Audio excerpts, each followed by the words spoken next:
Hi. My name is Kara. I currently live in Poland.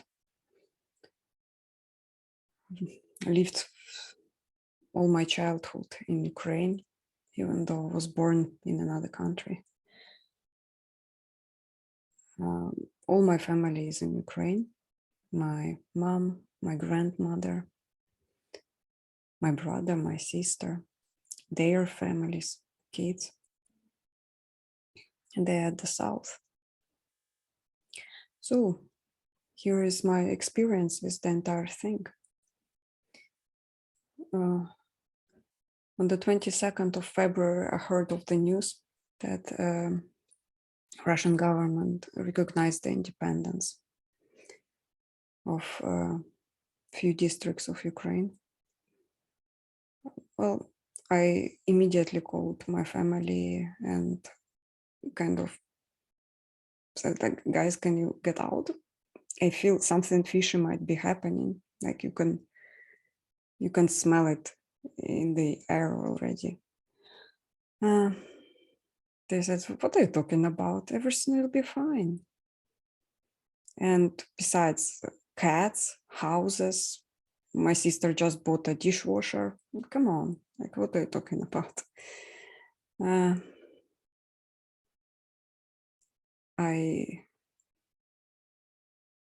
I kind of came down, but you always could kind of feel the dread, like bubbling up. Then on the 24th, I woke up to like 10 missed calls. And since then, I just do not switch off the internet from my phone and sound, just like keep it on all the time. Not to be out of reach for them. Well, the first and main thing, you get the messages from your mom. Oh, a rocket flew just above my head. That was the scariest thing in my life. And that was in a day one. My sister would write me messages like, I'm okay. The bombing was only till 2 a.m. Like, we managed to sleep for 5 hours. That's actually literally the messages that were coming. And then as days went by, the news were more and more horrific. And of course, I could not get them out. The place where they all stuck at the south. My grandma, I was so happy that she remarried, found happiness.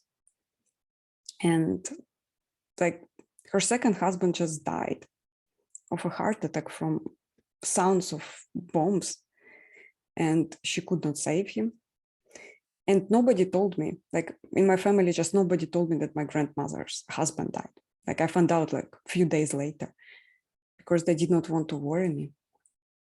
I'm safe, right? I'm okay. That's the thing that kind of gives them comfort. Well, I would feel very comfortable if they would be safe.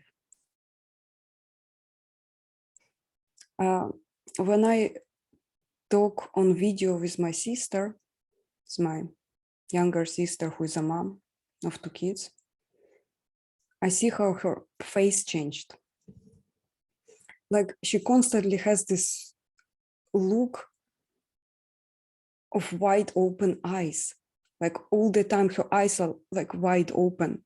Like she doesn't, I don't know what it means, but it's like she keeps living in the heightened state of alert. I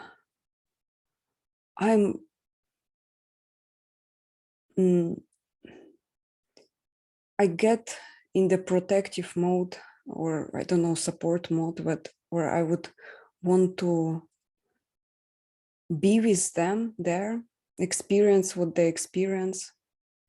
So I read the news, I constantly immersed in the entire thing until I felt that it darkens me. Like I would cheer hearing somebody being killed because they become an enemy in my head. And I caught myself on that thought. And it was horrifying to understand that when your family is in danger and you see how their lives being ruined, you don't see other people as people anymore somehow. Like, like there was one captured pilot who said, "Oh, I did not shoot at schools and kindergartens. I shoot at the coordinates." And this dehumanization of everybody is terrifying. In this war, and it is war, there were many people who killed for the first time, and they will have to live with that for the rest of their lives. There were, yeah, I don't want to discuss how horrible the footage on the internet. It's not even fake. It's actually real. Of course, there are some fakes, but I wish there were fakes. Okay, so I caught myself thinking that killing an enemy is a good thing. And the truth is, it's a good thing to protect your home, to protect your loved ones. But the idea of seeing enemies in other people like us is, I'm still trying to come to terms with that. Publicly, I started asking people for three things. Not to ask me to get my family out. I can't. I ask them not to tell me what mistakes Ukrainian government did.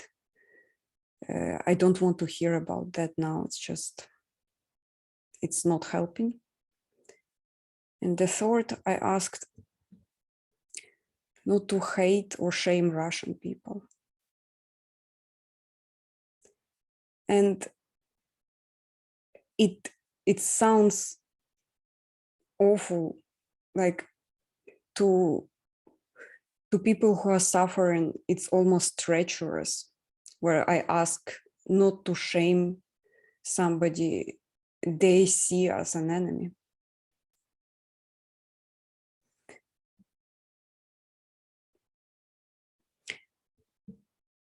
I don't know how to stop this war. I started fantasizing of aliens landing and everybody just like, oh guys, let's see the perspective. We are all humans, there are aliens. Or, I would imagine an angel just appearing in the battlefield and tells everybody, just guys, stop. Let's build. Let's fucking build.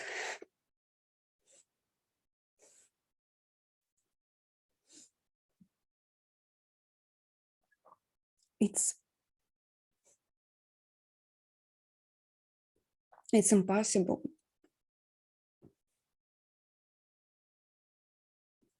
can't foresee the future where, of course, the soldiers withdraw and war will be over, but I will see the hatred spreading. I have a friend, and she's Russian, and she walks with me through this entire darkness. Like, she tries to cheer me up, and